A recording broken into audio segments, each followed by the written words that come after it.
Às vezes a dignidade pode pesar mais que o pão. E quando o mundo aperta, às vezes a gente faz o impensável só para segurar a vida de quem ama.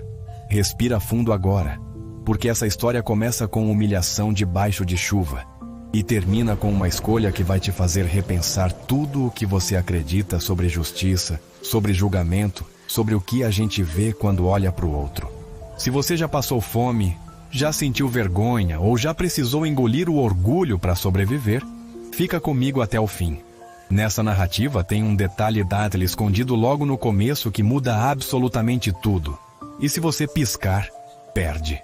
Então me diz, qual foi a última vez que você precisou acreditar antes de ver? Porque coragem não é ausência de medo, é seguir mesmo tremendo. E Marta seguiu. Até o momento em que Ricardo Ferraz olhou pela janela da mansão dele, aquela janela de vidro duplo importado que nunca deixava entrar barulho, e viu algo que arrancou o chão debaixo dos pés dele. Guarda essa imagem. Uma mulher na calçada, chuva batendo forte, relâmpagos cortando o céu e uma marmita branca nas mãos dela. Mas não é só isso. Repara no uniforme azul encharcado. Repara na postura curvada, nos ombros caídos, no jeito com que ela olha em volta antes de abrir aquela marmita, como quem tem vergonha de ser vista. Você percebeu o detalhe-se na mão dela? A aliança que já não brilha mais, desgastada pelo tempo e pelo trabalho pesado. Guarda isso, porque daqui a pouco, quando todas as peças se encaixarem, você vai lembrar dessa aliança e tudo vai fazer sentido. Não corre do medo. Atravessa com passos pequenos.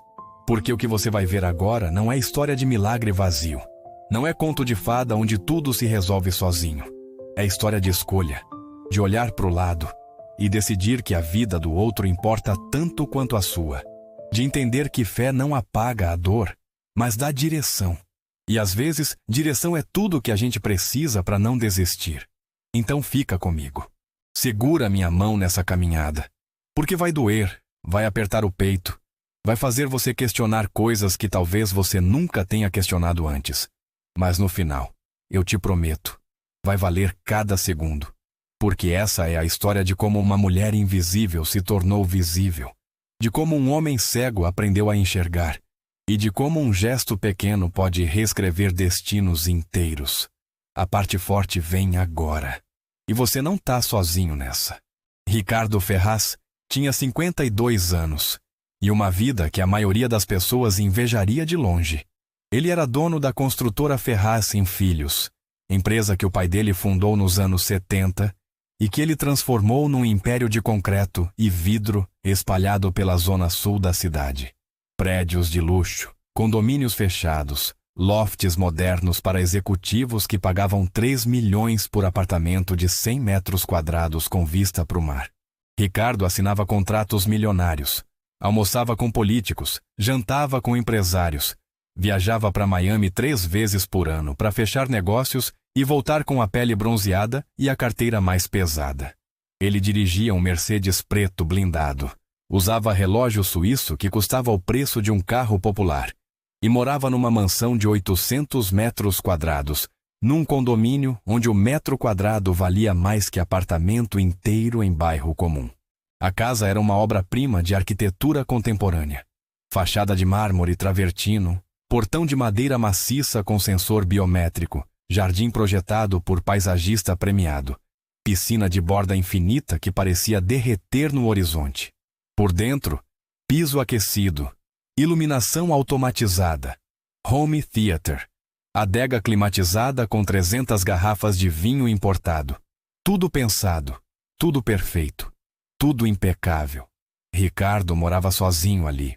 Tinha sido casado por 20 anos com Patrícia, mulher bonita, elegante, que organizava jantares beneficentes e aparecia nas colunas sociais.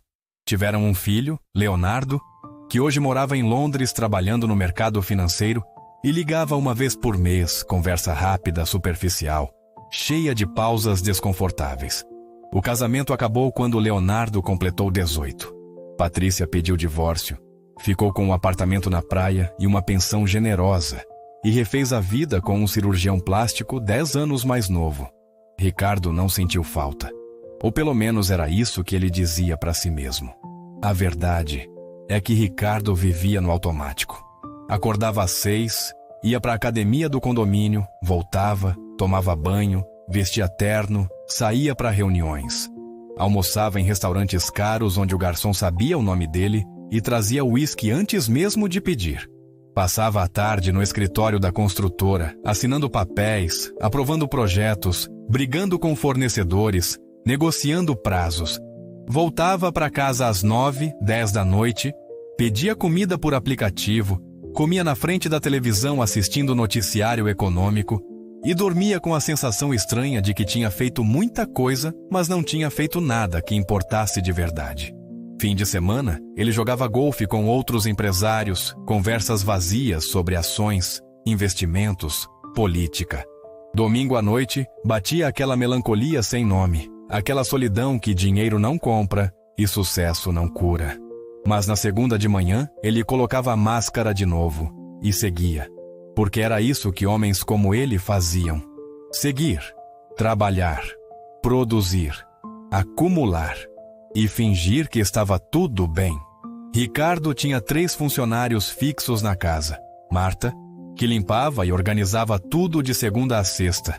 Seu Gonçalo, jardineiro que vinha 2 vezes por semana. E Dona Irene, cozinheira que preparava marmitas para a semana toda e deixava tudo etiquetado na geladeira. Ele mal interagia com eles. Pagava em dia, isso sim. Nunca atrasou o salário. Sempre dava 13º, férias, cesta de Natal. Mas conversar, perguntar como estavam, saber os nomes dos filhos, os problemas, os sonhos. Jamais. Para Ricardo, eles eram parte da estrutura da casa, como o sistema de segurança ou o aquecedor da piscina. E isso é triste, mas é verdade. A gente se acostuma a viver cercado de pessoas e não ver ninguém. A gente terceiriza a humanidade e esquece que do outro lado tem gente de verdade. Com vida de verdade. Com dor de verdade. É aqui que tudo muda. Marta dos Santos tinha 38 anos, mas parecia 50. O rosto tinha rugas fundas demais para a idade. As mãos eram ásperas de tanto detergente e água sanitária. As costas doíam todo dia do esforço de esfregar, passar, carregar, subir escada. Ela era magra, quase esquelética, com olheiras roxas que maquiagem nenhuma escondia. Usava o cabelo preso num coque simples, sempre o mesmo uniforme azul marinho que ela mesma lavava e passava todo o fim de semana. E chinelo de dedo surrado, que deixava marca de bolha nos pés. Marta morava numa kitnet alugada a 20 minutos de ônibus da mansão de Ricardo.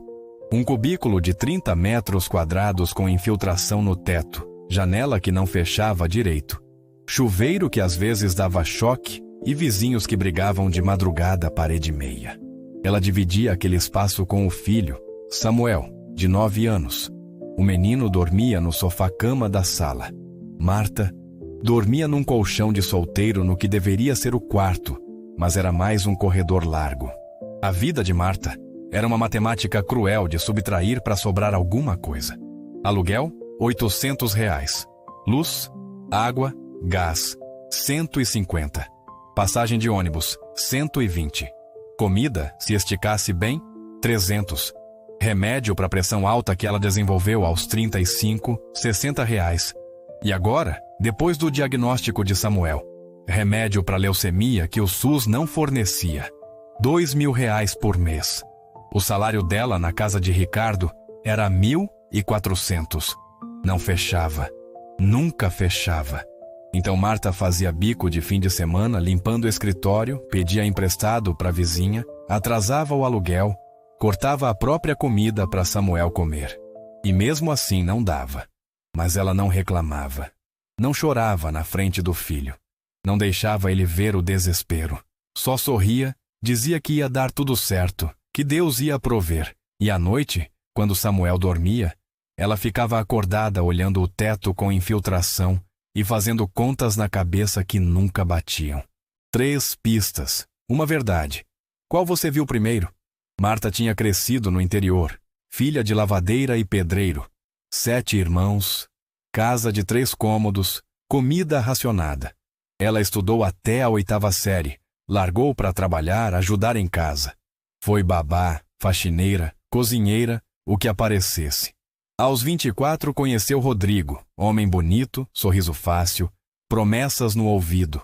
Ele trabalhava em oficina mecânica, ganhava bem, parecia sólido. Casaram no civil, alugaram a kitnet, Marta engravidou logo. Samuel nasceu pequeno, prematuro, mas forte. Nos primeiros anos foi bom. Rodrigo trabalhava, Marta cuidava do menino e fazia faxina meio período. Mas quando Samuel fez 3 anos, Rodrigo começou a beber. Primeiro fim de semana, depois todo o dia. Chegava tarde, gritava, quebrava coisas, gastava o salário no bar. Marta aguentou calada 2 anos, até o dia em que ele levantou a mão para Samuel. Nesse dia, ela botou o menino no colo, pegou uma sacola com roupa e saiu. Nunca mais voltou. Rodrigo não correu atrás, não ligou, sumiu. E Marta ficou sozinha com um filho de 5 anos e a responsabilidade inteira do mundo nos ombros. Ela conseguiu o emprego na casa de Ricardo faz 4 anos. Indicação de uma amiga. No começo tinha medo de fazer algo errado, de ser demitida, de perder aquela chance. Então ela caprichava. Limpava cada canto. Dobrava a toalha com perfeição de hotel 5 estrelas. Deixava a casa impecável. Ricardo nunca elogiou, mas também nunca reclamou. E para Marta, isso já era vitória. Ela chegava todo dia às 7 em ponto, ficava até às 5 e voltava para casa exausta para fazer comida para o Samuel, ajudar na lição, dar banho, botar para dormir e recomeçar no dia seguinte. Não tinha folga emocional, não tinha tempo para pensar em futuro, em sonho, em descanso, só sobreviver. Dia após dia, até que Samuel começou a reclamar de dor nas pernas, de cansaço, de roxos que apareciam do nada. Marta achou que era coisa de criança, excesso de correria. Mas quando ele desmaiou na escola, ela correu para o hospital. E lá veio o diagnóstico que partiu ela ao meio. Leucemia linfoblástica aguda. Tratamento longo, quimioterapia agressiva e um remédio importado que acelerava a cura, mas custava os olhos da cara. Repara no que não é dito. Marta chorou 3 dias seguidos. Depois, enxugou o rosto, respirou fundo e decidiu. Samuel ia se curar. Custasse o que custasse. Ela vendeu os poucos móveis que tinha, a televisão velha, o celular que ainda prestava. Pediu empréstimo para a agiota do bairro, juros abusivos. Pegou o bico de madrugada limpando padaria. Cortou tudo, internet, gás, até sabonete virou luxo. Começou a usar sabão em barra que a vizinha dava. E mesmo assim não dava. Foi quando ela olhou para o lixo da mansão de Ricardo e viu que ali tinha comida. Comida boa, limpa, que ia para o caminhão e seria desperdiçada. Ela lutou contra a vergonha uma semana inteira, até que a fome venceu. E numa noite de chuva, ela pegou uma marmita, sentou na calçada e comeu, chorando por dentro, mas comendo. Porque dignidade não enche barriga. E Samuel precisava dela viva. A parte forte vem agora. Era terça-feira, 13 de outubro. O dia tinha sido pesado na construtora, reunião tensa com investidores que queriam explicação sobre atraso na obra do condomínio novo. Ricardo segurou a bronca, sorriu profissionalmente, prometeu solução em 48 horas. Mas por dentro, estava fervendo. Quando chegou no aeroporto para viajar para São Paulo fechar outro contrato, avisaram que o voo estava cancelado por problema técnico. Ele xingou baixo, pegou o carro, voltou para casa. Eram 9 da noite quando ele entrou na mansão. A casa estava silenciosa, luzes apagadas, tudo no lugar. Marta já tinha ido embora, claro. Ele jogou a mala no chão do hall, subiu direto para o escritório. Se serviu de uísque escocês de 18 anos e ligou o notebook. Tentou trabalhar, mas não conseguia focar. Tinha uma irritação surda, uma insatisfação sem forma. Ele levantou, foi até a janela que dava para a rua. A chuva tinha começado de repente. Temporal forte, vento dobrando as árvores, água descendo em cortina. E foi quando ele viu uma figura na calçada perto do portão, do lado de fora do muro, agachada. ao lado de um saco de lixo preto que o caminhão ainda não tinha recolhido. A pessoa abriu o saco, tirou algo de dentro, uma marmita branca descartável. Ricardo franziu a testa. Morador de rua, pensou. Ele pegou o celular para ligar para o segurança do condomínio, mas antes de discar, algo fez ele olhar com mais atenção. A pessoa estava sentando no meio-fio agora, debaixo da chuva que batia forte, e abriu a marmita. Comeu rápido, quase desesperadamente, sem parar para respirar. Ricardo ampliou a visão apertando os olhos e então viu o uniforme azul, a postura, o cabelo preso em coque. Era Marta. Ele sentiu o coração disparar. Largou o celular na mesa, desceu a escada correndo, atravessou a sala, abriu a porta da frente. A chuva bateu nele imediatamente, molhando o terno caro. Ele atravessou o jardim, chegou no portão, acionou a abertura. Marta levantou os olhos, assustada. Quando viu que era ele, ficou branca. Ela fechou a marmita num movimento rápido, tentou esconder atrás das costas, mas era tarde. Ricardo viu tudo. Você percebeu o detalhe pálido na mão dela? Guarda isso. Marta? A voz dele saiu rouca, quase incrédula. Ela se levantou rápido demais, cambaleou, e ele correu para segurar o braço dela antes que caísse. O toque foi um choque. Os dedos dele encontraram a pele gelada dela, molhada, tremendo. Ela estava congelando. Doutor Ricardo, eu... Ela não conseguiu terminar a frase. Começou a chorar. Não aquele choro bonito de filme, mas o choro feio, desesperado de quem guardou demais e não aguenta mais. Soluços que sacudiam o corpo inteiro, dentes batendo de frio. Lágrimas misturadas com chuva. Ricardo não sabia o que fazer. Nunca tinha visto ninguém desmoronar assim na frente dele. Ele segurou os ombros dela com mais firmeza. Vem pra dentro. Agora. Não era pedido, era ordem. Mas uma ordem cuidadosa, cheia de urgência. Marta hesitou. Doutor, eu tô suja, não posso. Vem. Ele praticamente a arrastou para dentro do portão. Atravessou o jardim com ela, entrou na casa. Deixou um rastro de água no mármore que ela mesma tinha limpado pela manhã. É aqui que tudo muda. Ricardo guiou Marta até a cozinha, puxou uma cadeira, botou ela para sentar. Ela obedeceu, corpo mole, tremendo incontrolavelmente. Ele pegou uma toalha no lavabo, jogou nos ombros dela, ligou a chaleira. Nem sabia por que estava fazendo aquilo. Só sabia que precisava, que não podia deixar ela ali, naquele estado. Enquanto a água esquentava, ele olhou para ela. Realmente olhou. Pela primeira vez em 4 anos. Viu as olheiras fundas, a magreza excessiva, as mãos cheias de calos, a aliança desgastada, o uniforme remendado. Viu uma mulher que trabalhava para ele todo dia e que ele nunca tinha visto. O que você estava fazendo lá fora? A pergunta saiu mais dura que ele queria. Marta encolheu os ombros, olhando para o chão. Eu estava com fome. A voz dela era um fio. Ricardo piscou. Com fome? Ela assentiu, sem levantar os olhos. Eu não comi hoje. Nem ontem direito. Eu tô economizando. Economizando? Ele repetia as palavras dela tentando processar. Economizando para quê?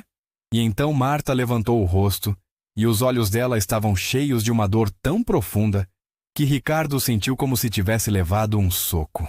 Pro remédio do meu filho. Quando essa porta abrir, ninguém está pronto. Ricardo serviu chá quente, botou na frente dela. Marta segurou a xícara com as 2 mãos, tentando aquecer. Ele sentou na cadeira ao lado, esperou. E então ela começou a falar. Devagar, com pausas, como quem não está acostumada a ser ouvida. Meu filho tem 9 anos. Nome dele é Samuel. Ele foi diagnosticado com leucemia há 5 meses. Ricardo sentiu o estômago gelar. Leucemia? Ela assentiu.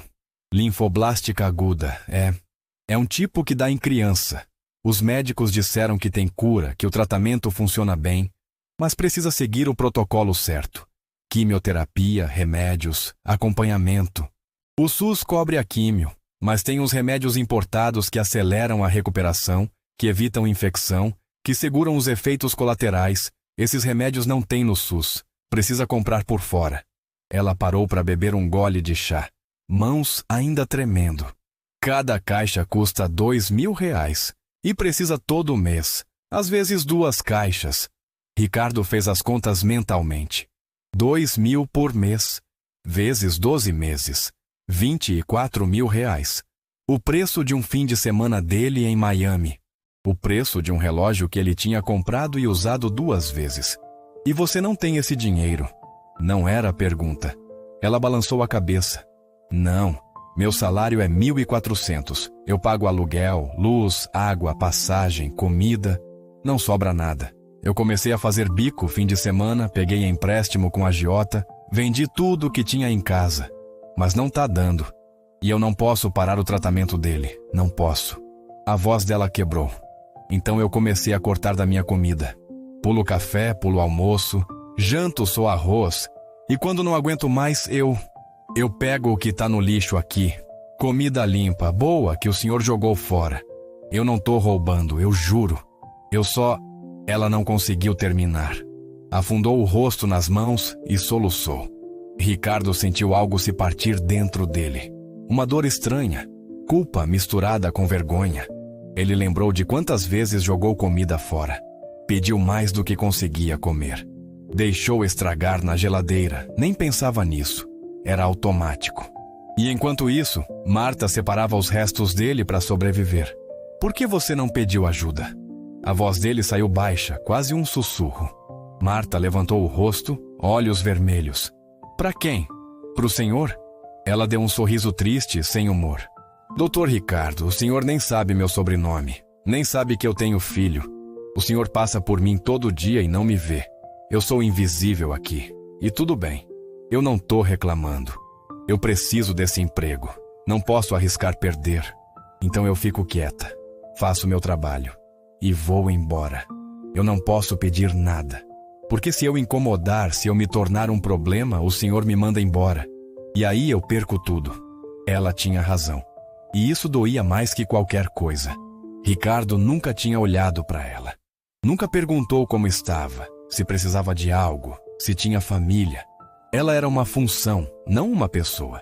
E agora, sentada ali na cozinha dele, encharcada, faminta, desesperada, ela era a pessoa mais real que ele tinha visto em anos. Marta, Ele não sabia o que dizer. Desculpa parecia pequeno demais. Ele respirou fundo. Você não vai mais passar por isso. Eu vou te ajudar. Ela olhou para ele com descrença. Doutor, eu não vim aqui pedir nada. Eu sei, mas eu tô oferecendo. Quanto você precisa pro remédio desse mês? Marta engoliu seco. 2.000 pro remédio principal, mais 500 para uns suplementos que o médico pediu. Ricardo já estava pegando a carteira. Tirou 3.000 em dinheiro, botou na mesa. Toma. E semana que vem a gente conversa sobre aumento de salário. Você não vai mais ter que escolher entre comida e remédio do seu filho. Nunca mais. Marta olhou para o dinheiro e começou a chorar de novo. Mas dessa vez era diferente. Era alívio. Era gratidão tão intensa que não cabia no peito. Ela pegou a mão de Ricardo e apertou, como se fosse a última tábua num naufrágio. Deus te abençoe, doutor. Deus te abençoe muito. O senhor não sabe o que isso significa. Não sabe. Ricardo sentiu um nó na garganta. Ele apertou a mão dela de volta. Aquela mão áspera, calejada, que limpava a casa dele todo dia sem ele jamais agradecer. Vai para casa, Marta. Descansa. Amanhã você não precisa vir. Fica com o Samuel. Ela balançou a cabeça rápido. Não, doutor, eu venho. Eu preciso trabalhar, Marta. A voz dele ficou firme. Vai para casa, é uma ordem. Ela hesitou, mas depois assentiu. Ricardo chamou um Uber para ela. Esperou até o carro chegar. Quando ela estava saindo, ela se virou. Doutor Ricardo, obrigada, de coração. O senhor é uma bênção. E então ela foi embora, levando os 3.000 e um alívio temporário. Ricardo ficou na porta vendo o carro sumir na chuva. E pela primeira vez em muito tempo, ele sentiu que tinha feito algo que importava. Repara no que não é dito. Nos dias seguintes, alguma coisa mudou em Ricardo. Ele começou a reparar. Não só em Marta, mas em tudo. no segurança do condomínio que ficava 12 horas em pé sem reclamar, no entregador de aplicativo que pedalava sob sol escaldante para levar comida quente, na mulher que limpava o banheiro do restaurante caro onde ele almoçava. Gente invisível. Gente que fazia o mundo funcionar enquanto pessoas como ele nem percebiam. E isso mexeu com ele de um jeito que não conseguia explicar. Ele começou a cumprimentar pelo nome, perguntar como estava o dia, dar gorjeta maior. Pequenos gestos, mas que mudavam algo dentro dele. Como se estivesse acordando de um sono longo. Com Marta, a mudança foi ainda maior. Ele passou a prestar atenção. Viu como ela chegava sempre 15 minutos mais cedo. Como caprichava em cada detalhe. Como nunca deixava nada para trás. Viu também que ela nunca comia ali. Trazia uma garrafinha de água de casa, nada mais. No horário do almoço, ela sentava no quartinho de serviço e ficava quieta, olhando o celular. Ricardo percebeu que ela não estava passando tempo nas redes sociais. Ela estava só, esperando o tempo passar para voltar ao trabalho, porque não tinha comida. Uma manhã, ele deixou marmita pronta na geladeira com um bilhete. Para você, Marta, não precisa agradecer. Quando voltou à noite, a marmita estava vazia e lavada. E havia outro bilhete em cima. Obrigada, doutor, Deus abençoe. Foi um gesto pequeno, mas significou o mundo. 3 pistas, uma verdade. Qual você viu primeiro? Ricardo começou a perguntar sobre Samuel. Como estava o tratamento, se o remédio estava fazendo efeito, se o menino estava conseguindo ir para a escola. Marta respondia tímida, mas aos poucos foi se abrindo. Contou que Samuel era esperto, que adorava desenhar, que mesmo doente não perdia o sorriso. Contou que ele tinha medo das agulhas, que chorava baixinho antes da químio, mas que depois ficava bem, corajoso. Contou que ele perguntava quando ia voltar a jogar bola, quando o cabelo ia crescer de novo, quando ia deixar de sentir tanto cansaço. E Ricardo ouvia, realmente ouvia, e cada palavra era uma facada, porque aquilo era real. Não era notícia de jornal, estatística, caso distante. Era o filho de uma mulher que trabalhava para ele. Um menino de 9 anos lutando para sobreviver, enquanto Ricardo se preocupava com reunião e margem de lucro. Ele decidiu fazer mais. Ligou para o hospital público onde Samuel fazia tratamento, falou com a assistente social. Explicou que queria ajudar com os custos. A assistente foi gentil, agradeceu e confirmou tudo o que Marta tinha dito. Leucemia linfoblástica aguda, prognóstico bom com tratamento adequado. Mas os medicamentos importados realmente faziam diferença. Ela passou a lista completa. 3 tipos de remédio. Todos caros, todos necessários. Ricardo anotou tudo, pesquisou os preços e sentiu o estômago revirar. R$ 10.000 por mês. Era muito para a maioria das pessoas. Mas para ele, era o que ele gastava em vinho num jantar de negócios. Era ridículo. Era obsceno. Como ele tinha vivido tanto tempo sem ver isso? Na sexta-feira, ele chamou Marta para o escritório. Ela entrou nervosa, achando que tinha feito algo errado. Ricardo apontou a cadeira. Senta, preciso falar uma coisa. Ela sentou na beirada, mãos no colo. Ele respirou fundo. Eu liguei para o hospital. Falei com a assistente social. Ela me passou a lista de remédios que o Samuel precisa. Marta arregalou os olhos. Doutor, o senhor não precisava... Ele levantou a mão. Deixa eu terminar. Eu vou cobrir todos os custos do tratamento. Remédios, exames, consultas, o que for necessário, até o fim, até o Samuel ficar curado. A parte forte vem agora. Marta ficou paralisada. Não disse nada por longos segundos. Só olhava para ele como se não acreditasse no que estava ouvindo. Então a boca dela tremeu, os olhos encheram de água e ela desabou. Não conseguiu segurar. Chorou alto, desesperada, soluçando, cobrindo o rosto com as mãos. Ricardo se levantou, foi até ela, botou a mão no ombro dela. Calma, Marta. Respira. Ela agarrou a mão dele, apertou forte. Doutor, o senhor não sabe o que está fazendo por mim. Não sabe. Eu tava sem saída. Eu não sabia mais o que fazer.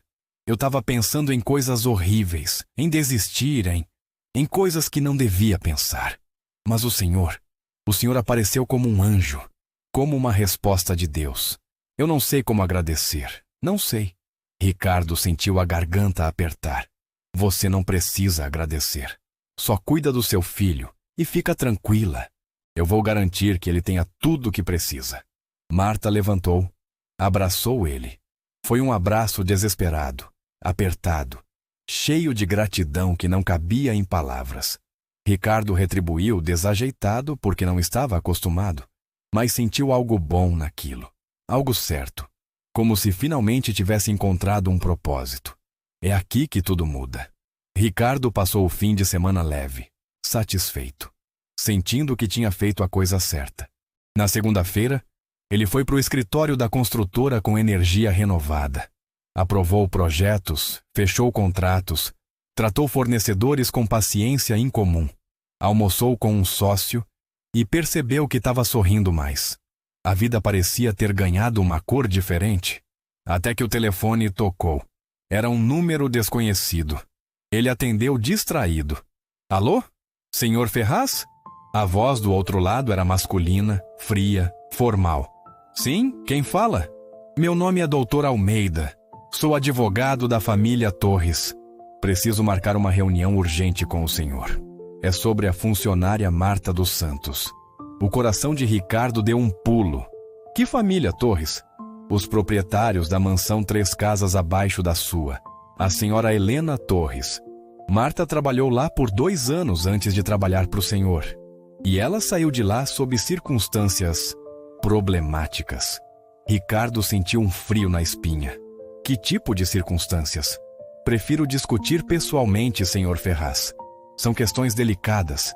Podemos nos encontrar hoje à tarde? Ricardo olhou para o relógio. 3 horas. Tinha reunião às 4. Pode ser às 5? Perfeito. Meu escritório fica na Avenida Paulista, número... Ele anotou o endereço, desligou e ficou olhando para o celular. Um nó apertando o estômago. Que circunstâncias problemáticas. O que Marta tinha feito, ou o que tinham feito com ela. Ele tentou voltar ao trabalho, mas não conseguia se concentrar. As horas arrastaram. Quando deu 5 horas, ele saiu correndo, pegou o carro, dirigiu até o escritório de advocacia. Era um prédio corporativo espelhado, 10º andar, sala ampla com vista panorâmica. Dr. Almeida o recebeu com aperto de mão firme e sorriso profissional. Homem de 50 e poucos anos, terno cinza impecável, óculos de aro fino. Senhor Ferraz, obrigado por vir. Senta, por favor. Ricardo sentou numa poltrona de couro. Almeida se acomodou atrás da mesa de madeira maciça. Vou direto ao ponto. Marta dos Santos foi empregada da senhora Helena Torres de janeiro de 2020 até março de 2022. Ela foi demitida por justa causa. Quando essa porta abrir, ninguém está pronto. Ricardo franziu a testa. Justa causa por quê? Almeida juntou as mãos sobre a mesa, assumindo uma postura de quem vai dar notícia ruim. Por furto. A palavra caiu no ar como uma bomba. Ricardo piscou. Furto? Sim. Marta foi flagrada levando objetos da residência dos Torres. Joias, dinheiro, itens pessoais. A senhora Helena não quis abrir boletim de ocorrência porque, bem, ela tem bom coração e não queria arruinar a vida da moça. Mas demitiu na hora e exigiu que Marta devolvesse tudo. Parte foi devolvida, mas ainda há valores pendentes. Estamos em negociação para resolver isso sem precisar partir para medidas judiciais. Ricardo sentiu o chão sumir debaixo dos pés. Você tem provas disso? Almeida abriu uma pasta e deslizou documentos pela mesa. Fotos de objetos, recibos, e-mails trocados com Marta onde ela pedia mais prazo para devolver coisas. Tudo documentado, Sr. Ferraz. Ricardo pegou os papéis com mãos trêmulas. Olhou as fotos, um colar, brincos, relógio, valores altos. Os e-mails pareciam reais. A assinatura digital de Marta. Ele sentiu a cabeça girar. Por que você está me contando isso? Almeida se recostou na cadeira. Porque soubemos que o senhor está ajudando Marta financeiramente, pagando o tratamento do filho dela. E bem, achamos importante alertá-lo. Marta tem um histórico de manipulação emocional. Ela usa a história do filho doente, que é real sim, mas usa para conseguir dinheiro, favores, doações. Já fez isso com outros patrões antes dos Torres. É um padrão de comportamento. E nós não queríamos que o senhor fosse a próxima vítima. Ricardo sentiu náusea subir. Você está dizendo que ela está me enganando? Estou dizendo que o senhor precisa tomar cuidado. Marta é muito convincente. Ela sabe tocar o coração das pessoas. Mas no fundo, ela se aproveita da boa vontade alheia. Já vi isso acontecer antes. Pessoas generosas sendo manipuladas, perdendo dinheiro, perdendo confiança. Não quero que isso aconteça com o senhor. Ricardo ficou em silêncio, tentando processar. Ele lembrou da Marta na chuva, comendo do lixo, da forma genuína com que ela agradeceu, das lágrimas dela. Podia ser mentira? Encenação? Ele não queria acreditar. Mas os documentos estavam ali. Fotos, e-mails, provas. Senhor Ferraz, a voz de Almeida ficou mais suave. Eu entendo que o senhor tem bom coração, que quer ajudar. Mas é importante ser cauteloso, verificar as coisas antes de se comprometer. Marta pode estar dizendo a verdade sobre o filho, mas isso não muda o fato de que ela tem um histórico de desonestidade, e história se repete. Ricardo agradeceu mecanicamente, guardou os papéis e saiu do escritório com um peso esmagador no peito. No elevador, ele olhou para as fotos de novo. Tentou entender. Queria acreditar em Marta. Mas e se ele estivesse sendo enganado? E se ela fosse boa demais em fingir? Repara no que não é dito. Ricardo não dormiu naquela noite. Ficou virando na cama, pensando, revirando cada conversa com Marta, cada gesto, cada palavra, tentando encontrar sinais de mentira. Mas tudo parecia genuíno. A dor dela era real. Ele tinha certeza disso. Ou queria ter. Na terça-feira de manhã, ele chegou em casa antes do horário e esperou Marta. Quando ela chegou, pontual como sempre, ele estava na cozinha. Bom dia, doutor. A voz dela era suave, tímida. Ele não respondeu o cumprimento. Marta, preciso falar com você. Agora. O tom dele era sério. Ela ficou pálida. Aconteceu alguma coisa? Vem pro escritório. Ele subiu, ela seguiu. Quando entraram, ele fechou a porta. Marta estava tremendo. Senta! Ela sentou. Ricardo ficou de pé, braços cruzados. Eu recebi uma ligação ontem, de um advogado, Dr. Almeida. Ele disse que representa a família Torres. O rosto de Marta mudou na hora. Perdeu toda a cor. Os lábios tremeram. Ele me contou que você foi demitida de lá por justa causa. Que você roubou, é verdade? A voz dele saiu dura, acusatória. Marta fechou os olhos. Respirou fundo. Quando abriu, tinha lágrimas. É verdade que fui demitida. Mas não é verdade que roubei. A voz dela era um sussurro quebrado. Ricardo bateu a pasta na mesa. Ele tem provas, fotos, e-mails, documentos. Tá tudo aqui. Ele espalhou os papéis na frente dela. Marta olhou e começou a chorar. Doutor, isso é mentira. É tudo mentira. Eu nunca roubei nada, juro pela vida do meu filho. Ela colocou a mão no peito, voz desesperada. Então explica. Explica esses e-mails, explica essas fotos. Marta enxugou as lágrimas com as costas da mão, tremendo. Eu trabalhei na casa da dona Helena por 2 anos. Ela era exigente, difícil, mas eu precisava do emprego. Quando o Samuel adoeceu, eu comecei a faltar mais. Levar ele no hospital, marcar consulta, essas coisas. Dona Helena não gostou. Disse que eu tinha que escolher. Ou o trabalho ou o filho. Eu tentei equilibrar, mas não dava. Ela parou para respirar, limpando-se o nariz. Um dia, ela perdeu um colar. De diamantes. Caríssimo. Revirou a casa inteira. Acusou todo mundo. A cozinheira, o jardineiro, eu. Chamou a gente na sala, gritou, ameaçou chamar a polícia. No fim, me demitiu. Disse que tinha certeza que eu tinha roubado. Que eu era a única que entrava no quarto dela. Eu implorei, doutor. Chorei, pedi para ela acreditar em mim. Mas ela não quis ouvir.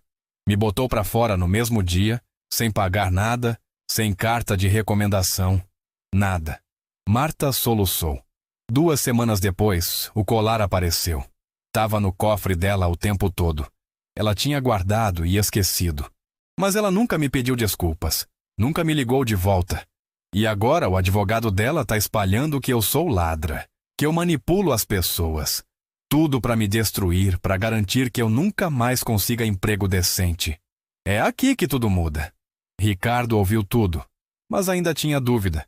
E esses e-mails? Onde você pede para devolver coisas? Marta balançou a cabeça. São falsos, doutor. Ou foram tirados de contexto. Eu mandei um e-mail uma vez, sim, depois que fui demitida, pedindo que ela me devolvesse minhas coisas pessoais que ficaram lá. Uniforme, sapato, uma marmita que eu levava. Ela nunca devolveu. Deve ser isso que o advogado tá usando, invertendo as coisas para parecer que eu tô devolvendo coisas dela. Ela olhou para ele com uma franqueza dolorosa. Doutor Ricardo, como eu provo que não fiz nada? É a minha palavra contra a dela. E ela tem dinheiro, poder, advogado. Eu não tenho nada, só a verdade. E às vezes, a verdade não é suficiente para ganhar. Ricardo sentou na cadeira, de frente para ela. Marta, eu quero acreditar em você, de verdade. Mas eu preciso de mais que palavras. Preciso de algo concreto. Marta respirou fundo. Então ela abriu a bolsa velha que sempre carregava, remexeu dentro e tirou um envelope amarrotado. Entregou para Ricardo. O que é isso? Ele abriu. Dentro tinha 3.000 reais. O dinheiro que ele tinha dado naquela primeira noite. Intacto. Amassado, dobrado, mas intacto. Marta falou baixo. Eu não usei. Eu guardei, porque eu sabia que um dia alguém ia duvidar de mim de novo. E eu queria ter como provar que não pego nada de ninguém. O senhor me deu esse dinheiro para comprar remédio. Mas eu não usei. Peguei empréstimo com a vizinha, fiz mais bico, mas não toquei nesse dinheiro. Porque eu queria devolver para o senhor se o senhor pedisse. Para provar que eu sou honesta. A voz dela quebrou. Mas agora eu vejo que nem isso é suficiente. Porque se o senhor não acredita, ninguém vai acreditar. E eu vou ficar sozinha de novo. Com a minha palavra contra o mundo. 3 pistas, uma verdade. Qual você viu primeiro? Ricardo olhou para o dinheiro nas mãos dele. E algo clicou. Se Marta fosse ladra, manipuladora, aproveitadora, ela teria usado esse dinheiro na primeira chance. Comprado o remédio, pagado o agiota, resolvido os problemas. Mas ela não usou. Guardou. Para devolver. Para provar. Isso não era comportamento de quem engana. Era comportamento de quem tem tanto medo de ser acusada que guarda tudo, controla tudo, para se proteger. Ele empurrou o envelope de volta para ela. Guarda e usa. Compra o remédio do Samuel. Marta olhou para ele, olhos arregalados. O senhor acredita em mim? Ricardo demorou para responder. Não porque duvidava, mas porque a pergunta era maior. Era sobre escolher ver o melhor no outro. Era sobre fé. Sobre confiar mesmo sem prova absoluta. Eu acredito. A voz dele saiu firme. Marta desabou. Chorou ali mesmo, sem conseguir parar. Ricardo se levantou, foi até ela, botou a mão no ombro dela. Calma, respira. Eu vou resolver isso. Vou limpar seu nome, te prometo. E era verdade. Porque agora não era só sobre ajudar, era sobre justiça. A parte forte vem agora. Ricardo não era investigador, mas era empresário, acostumado a resolver problemas, a ir atrás de informação. Então ele começou metódico. Primeiro, ligou para Dona Célia, a governanta que trabalhava na casa vizinha e conhecia Marta há anos. Marcaram um café discreto num lugar longe do bairro. Célia chegou nervosa, achando que tinha feito algo errado. Ricardo acalmou ela. Dona Célia, preciso da sua ajuda. Preciso saber a verdade sobre a Marta. O que aconteceu na casa dos Torres? Célia suspirou. Doutor Ricardo, aquilo foi uma injustiça. Marta nunca roubou nada. Eu sei porque eu estava lá quando tudo aconteceu. Dona Helena é uma mulher difícil, orgulhosa. Quando ela perdeu aquele colar, ela surtou. Xingou todo mundo, ameaçou, humilhou. Marta chorou tanto naquele dia que deu dó. Mas Dona Helena não quis ouvir. Depois que o colar apareceu, ela não admitiu o erro. Nunca pediu desculpa, só mandou todo mundo ficar quieto. Disse que a reputação da família não podia ser manchada por causa de empregada. Ricardo anotou tudo. Quem achou o colar? A sobrinha dela, a Júlia. Ela estava remexendo no cofre procurando um documento e encontrou. Ela até comentou comigo. Disse que a tia tinha esquecido. Mas Dona Helena nunca admitiu na frente dos outros. Ricardo sentiu uma luz se acender. Você tem o contato da Júlia? Célia hesitou. Tenho, mas não sei se ela vai falar, doutor. Ela tem medo da tia. Dona Helena sustenta ela. Me passa o contato, por favor. Eu preciso disso para ajudar a Marta. Célia olhou para ele, viu a sinceridade e anotou o número num guardanapo. Toma, mas cuidado. A família Torres é poderosa. Eles não gostam de ser contrariados. Ricardo agradeceu, pagou o café e saiu de lá com o primeiro fio para puxar.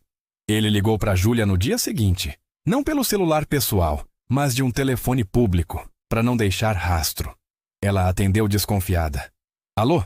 Júlia Torres? Sim, quem fala? Meu nome é Ricardo Ferraz. Sou empregador da Marta dos Santos. Preciso falar com você sobre o que aconteceu na casa da sua tia. Silêncio do outro lado.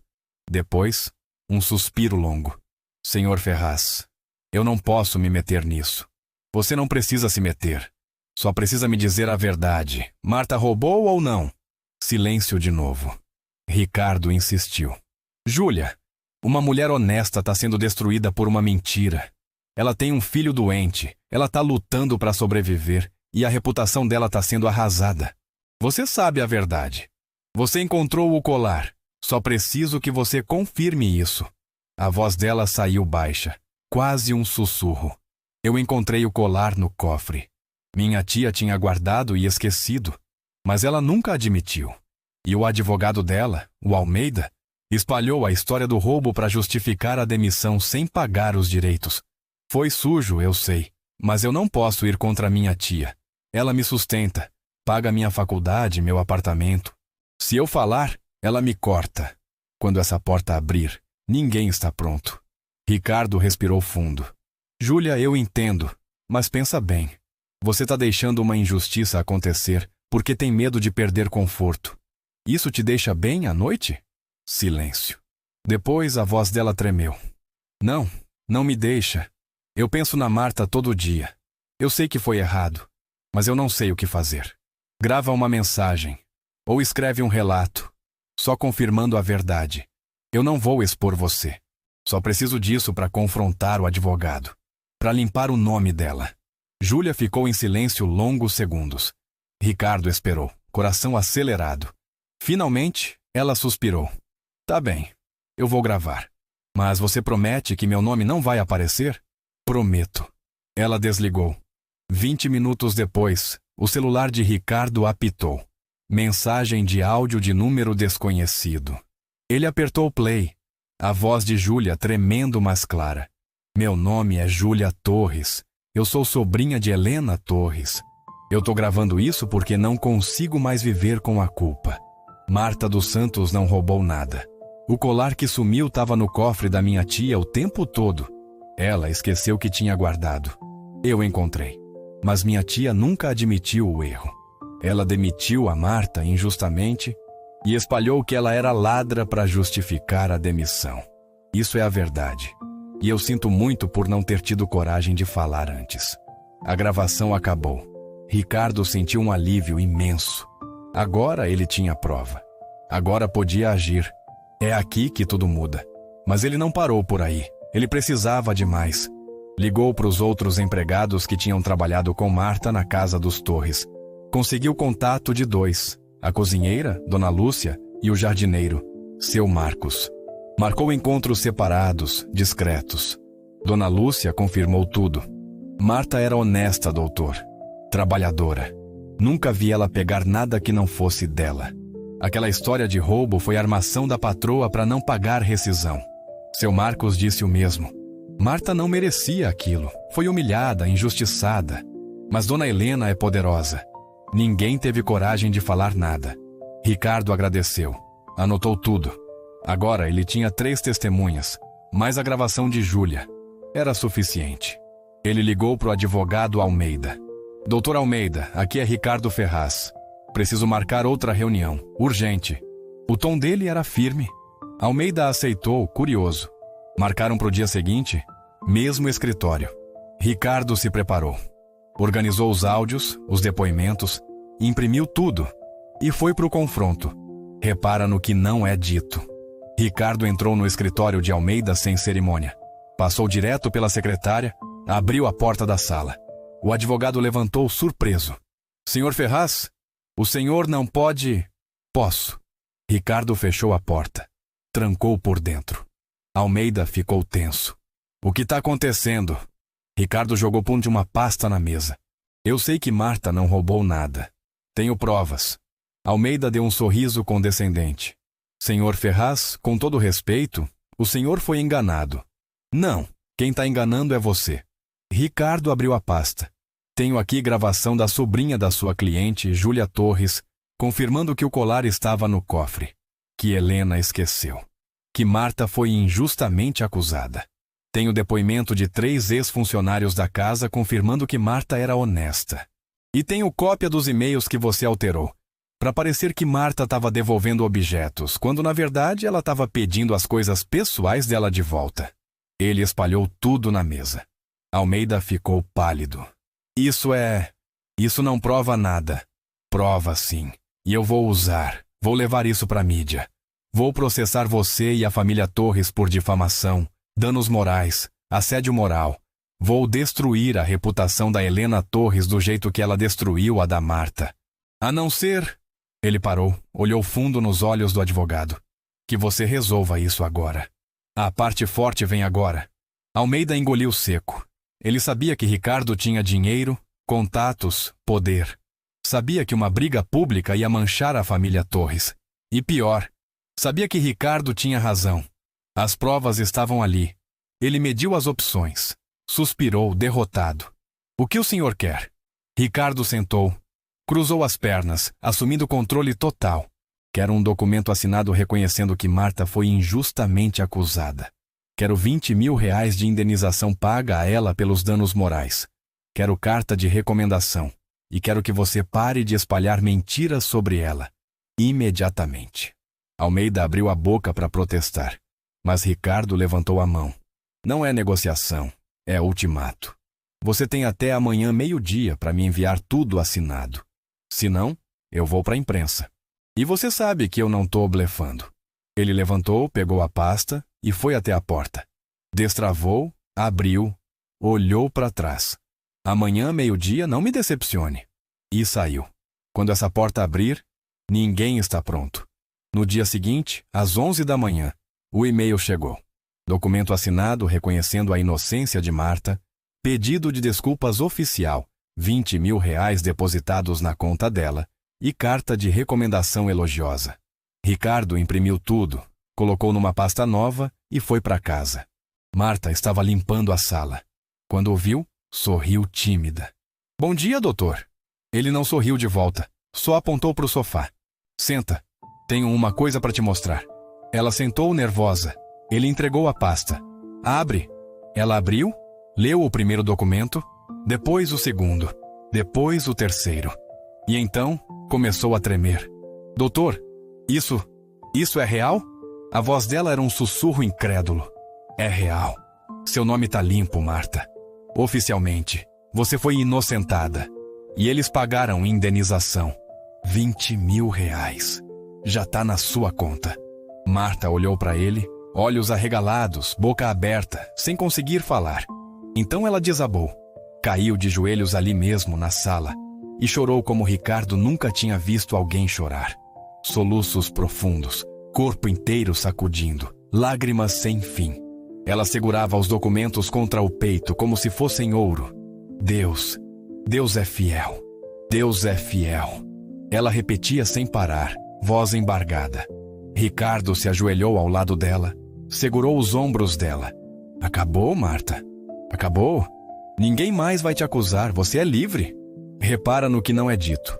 Marta levantou o rosto, olhou para ele com gratidão tão intensa que doía. Por que o senhor fez isso por mim? Por quê?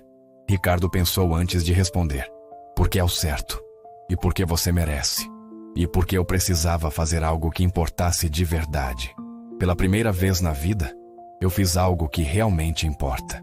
Ela agarrou a mão dele, apertou forte. O Senhor é um anjo, doutor. Um anjo de Deus? Eu vou rezar pelo Senhor todo dia pelo resto da minha vida. Ricardo sentiu a garganta apertar. Ele ajudou ela a levantar, secou as lágrimas dela com um guardanapo. Vai comemorar com o Samuel. Compra algo gostoso para ele. Faz um dia especial. Vocês merecem. Ela assentiu, ainda soluçando, mas agora de alívio. Pegou a pasta, abraçou ele mais uma vez, apertado, desesperado, e foi embora. Ricardo ficou sozinho na sala, olhando a porta que ela tinha acabado de fechar. E pela primeira vez em muito tempo, ele sentiu paz, como se tivesse finalmente encontrado sentido. É aqui que tudo muda. 2 semanas depois, Marta convidou Ricardo para conhecer Samuel. Ela hesitou ao perguntar, com medo de estar sendo invasiva. Mas Ricardo aceitou na hora. Eu adoraria. Eles marcaram num sábado de manhã. Ricardo pegou Marta em casa, dirigiu até o hospital público onde Samuel fazia tratamento. Era um prédio antigo, paredes descascadas, corredores lotados, cheiro forte de desinfetante. Marta guiou ele até o 3º andar, ala pediátrica. Samuel estava internado naquela semana para a nova rodada de quimioterapia. Quando entraram no quarto, Ricardo viu.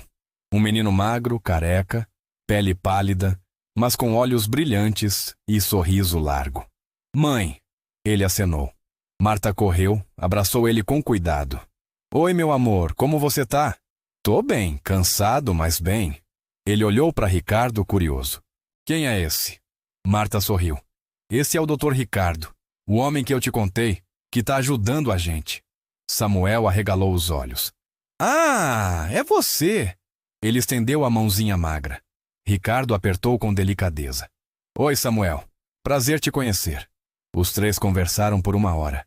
Samuel contou dos desenhos que fazia, dos amigos que visitavam, dos enfermeiros legais e dos remédios ruins. Ele era esperto, engraçado, corajoso.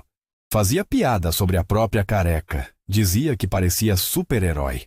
Ricardo sentiu o peito apertar. Aquele menino estava lutando contra uma doença brutal e ainda conseguia sorrir. Tinha uma força que a maioria dos adultos não tinha. Antes de ir embora, Samuel pediu para Ricardo se abaixar. Ele obedeceu. Samuel sussurrou no ouvido dele. Obrigado por salvar minha mãe. Ricardo sentiu os olhos arderem. Ele abraçou o menino de leve, com medo de machucar. De nada, campeão. Você é muito forte. Continue lutando. Samuel assentiu, sorriso enorme. Quando Ricardo e Marta saíram do hospital, ele estava diferente. Mais leve, mais certo de que tinha feito a escolha certa. A parte forte vem agora, mas nem tudo foram flores. Quando a notícia de que Ricardo estava pagando o tratamento de filho de empregada se espalhou no círculo social dele, as reações foram mistas. Alguns amigos elogiaram, chamaram de gesto nobre. Outros criticaram, disseram que ele estava sendo ingênuo, que ia virar alvo de pedidos. Leonardo, o filho dele, ligou de Londres.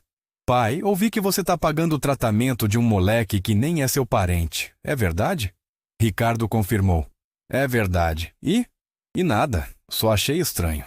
Você nunca fez isso antes. Talvez eu devesse ter feito. Leonardo ficou em silêncio. Depois disse meio sem jeito. Tá bem, pai. Se você acha que é o certo. E desligou. Ricardo ficou olhando para o celular, sentindo uma tristeza estranha. Ele mal conhecia o próprio filho. Tinham virado estranhos educados, e isso doía mais do que esperava. Patrícia, a ex-mulher, também ligou. Voz doce, curiosa. Ricardo, eu soube da sua boa ação. Tá ajudando uma faxineira. O tom dela tinha um quê de deboche. Ricardo respirou fundo. É uma funcionária. E sim, tô ajudando. Que bonito. Você virando filantropo na velhice. Ela riu. Cuidado para não virar moda. Senão vai ter fila na porta de casa. Ricardo desligou sem responder. Não ia dar satisfação. Mas as críticas doeram.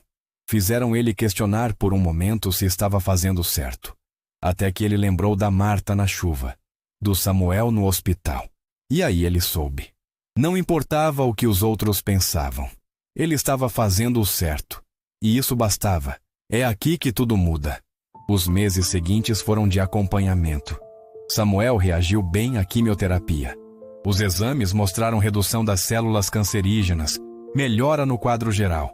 Os médicos ficaram otimistas. Marta trazia notícias boas toda semana. O hemograma dele melhorou. Ele está ganhando peso. Os médicos disseram que a leucemia está em remissão. Ricardo comemorava cada vitória como se fosse dele. Porque, de certa forma, era.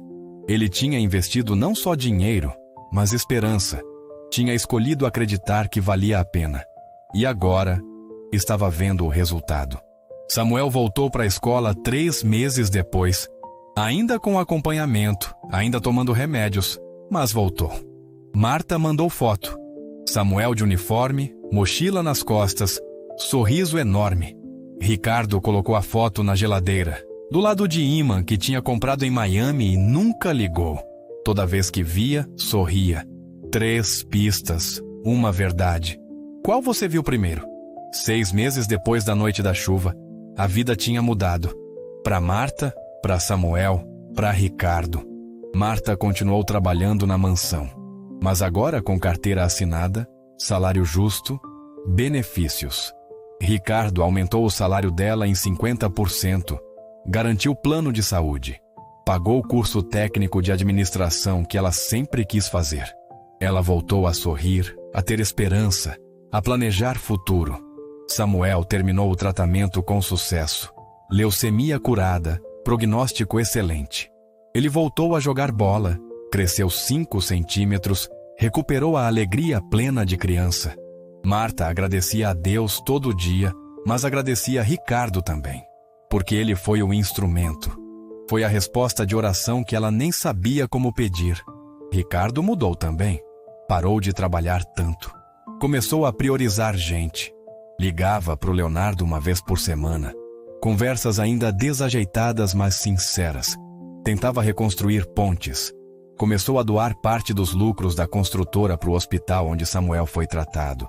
Criou fundo para ajudar outras famílias com câncer infantil. Participava de jantares beneficentes não só para aparecer, mas porque queria fazer diferença. E em casa, ele começou a ver as pessoas. Dona Irene, a cozinheira. Seu Gonçalo, o jardineiro. Marta. Todos tinham nome, história, dignidade.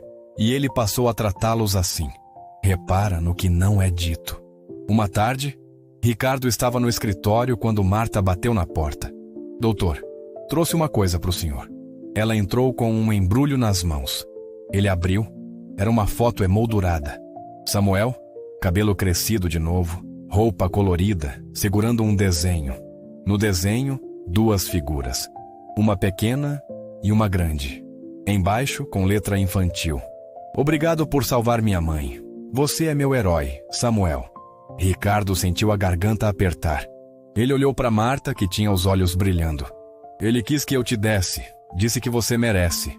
Ricardo não confiava na própria voz. Só assentiu. Colocou a foto na mesa do escritório, do lado do computador. E toda vez que olhava, lembrava. Lembrava da Marta debaixo de chuva, segurando aquela marmita. Lembrava do momento em que ele escolheu agir. E lembrava que coragem não é ausência de medo. É seguir mesmo tremendo. Quando essa porta abrir, ninguém está pronto. Ricardo estava no escritório numa tarde chuvosa de abril, quase 1 ano depois daquela noite. A chuva batia na janela da mesma forma. Forte, persistente. Ele olhou lá para fora, para o portão, para a calçada onde tinha visto Marta naquela noite. E teve uma revelação. Se ele não tivesse olhado pela janela, se ele não tivesse saído na chuva, se ele não tivesse escolhido agir, Samuel talvez não estivesse vivo. Marta talvez não tivesse conseguido. E ele, Ricardo, ainda estaria vivendo no automático, vazio, sem sentido. Uma cena mudou tudo. Um gesto mudou tudo. E agora, olhando a mesma janela, a mesma chuva, ele entendia. Fé não é ver para crer. É crer mesmo sem ver. É escolher acreditar que a vida do outro importa. Que a dignidade não é luxo, é direito. Que onde faltar força, a gente usa a rotina. Respirar, orar, agir. Ele desceu até a cozinha. Marta estava terminando o trabalho, guardando os últimos pratos. Ela olhou para ele. Doutor, precisa de algo? Ricardo balançou a cabeça. Não, só vim agradecer. Ela franziu a testa. Agradecer? Por quê? Por me ensinar a enxergar. Marta sorriu, aquele sorriso suave, cheio de gratidão. Acho que foi o Senhor que me ensinou, doutor. Me ensinou que ainda tem gente boa no mundo, que a gente não tá sozinho, que Deus age através das pessoas. Ricardo sentiu os olhos arderem. Ele estendeu a mão. Ela apertou. E nesse aperto de mão, nesse gesto simples, tinha tudo. Respeito, gratidão, humanidade. As mãos antes trêmulas dela agora estavam firmes. A aliança que não brilhava agora refletia a luz da cozinha. E Ricardo entendeu. Esse era o milagre. Não a cura instantânea, não a solução mágica, mas a escolha de ver, de agir, de crer. A parte forte vem agora. Se essa história te tocou fundo, se você já passou por injustiça ou já precisou acreditar antes de ver, comenta aqui embaixo. Eu creio. E manda esse vídeo para alguém que precisa de força hoje. Porque a gente não muda o mundo sozinho. Mas quando a gente escolhe ver o outro, quando a gente decide fazer o certo mesmo sem plateia, a gente acende uma luz. E luz atrai luz. Qual foi a última vez que você escolheu acreditar em alguém quando todo mundo duvidava? Me conta nos comentários. Sua história pode ser a força que outra pessoa precisa para não desistir. E lembra, não corre do medo, atravessa com passos pequenos. Fé não apaga a dor, mas dá direção. E você é mais forte do que imagina. Fica com Deus, que Ele abençoe você e todos que você ama. E se hoje tá pesado, respira. A noite mais longa também termina. Até o próximo vídeo. E não esquece, coragem não é ausência de medo. É seguir mesmo tremendo. E você tá seguindo. Você tá vencendo. Eu creio em você.